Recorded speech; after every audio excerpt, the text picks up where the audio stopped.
démarré cette histoire en 96 en fait. Quand je suis revenu sur la ferme, j'étais revenu un tout petit peu avant. Et je ne savais pas comment j'allais me projeter en fait, dans mon avenir professionnel de paysan. Et je me suis dit en élevage, j'étais fils d'éleveur déjà, qu'il n'y avait pas 50 solutions en fait en réalité. Soit je faisais effectivement un élevage industriel, avec, en travaillant le prix de revient le plus bas possible, etc. Soit je faisais un élevage différenciant en quelque sorte.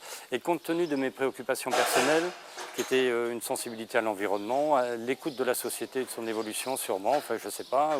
Après je suis fils de sélectionneur, donc mon père élevait les animaux pour qu'ils soient beaux, pas forcément dans un esprit de production volumique. Et donc voilà, c'est pour ça que j'ai choisi cette voie-là en fait. C'était une voie d'acceptation de mon travail d'éleveur, très important, c'est-à-dire d'intégration de mon travail d'éleveur dans la société qui m'entoure. Le principe finalement de fond, c'est de dire à un moment donné, on met des limites, c'est-à-dire qu'on n'est pas dans une course au prix de revient, mais on est dans une course à la raison, c'est-à-dire on essaye de définir quelque chose qui soit raisonnable en termes d'élevage. Mais je pense qu'il faut encore aller plus loin, parce qu'à un moment donné, consommer de la viande, pourquoi pas, mais on ne peut pas le faire à n'importe quelle condition. Donc. Alors, en deux mots, le cahier des charges, peut-être. C'est donc un volet bien-être animal, c'est-à-dire modèle d'élevage. Donc, on est dans des bâtiments ouverts, des bâtiments paillés, avec des surfaces plus importantes par animal. On ne coupe pas les queues ou les dents, ce genre de choses. Pas de travail de systématisation. Voilà, une alimentation noble, en fait. Voilà, c'est tout.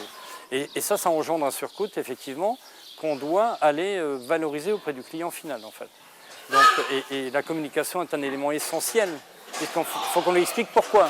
Il va payer un petit peu plus cher, mais il faut qu'on lui montre et qu'on lui explique pourquoi. Et ça a été mis en place avec des associations de consommateurs et des associations de protection animale. Et en fait, on s'est mis autour de la table et on s'est dit, voilà, qu'est-ce qui est raisonnable comme élevage, en quelque sorte. Nous, les queues, on n'a pas besoin de les couper parce qu'on n'a pas de problème, donc je ne vois pas pourquoi on couperait les queues des cochons, il n'y a pas de souci. Mais c'est toujours le même principe, c'est-à-dire qu'on intervient quand il y a un problème. C'est normal, c'est comme un traitement antibiotique. On ne fait pas de systématisation pour ne pas avoir d'ennui. On attend, s'il y a un problème, on intervient. On n'en fait pas une machine. Voilà, c'est pas une machine, on fait un travail d'éleveur. Le travail d'éleveur, c'est d'observer, c'est de regarder, c'est de sentir et c'est d'entendre. Ouais, ça, c'est du bonheur, ça. La mise bas, donc la truie est en liberté de mouvement. C'est des cases paillées pour la partie, des niches paillées pour la partie mise bas elle-même. Après, il y a une petite courette à l'extérieur. Voilà. Pourquoi on utilise la paille? C'est quelque chose d'assez naturel dans la façon, effectivement, je crois, d'élever les porcs. C'est historique, ça a toujours été fait comme ça. Les animaux, ça leur donne une surface quand même et de confort et même d'occupation. C'est vrai qu'ils s'occupent avec le paillis. Ils s'enfouissent, ils mâchonnent, ils mâchouillent, ou bref, ils jouent avec ça. Donc c'est quelque chose qui, en plus, en termes même d'environnement, est très sympathique, très doux. La notion de prix est très importante.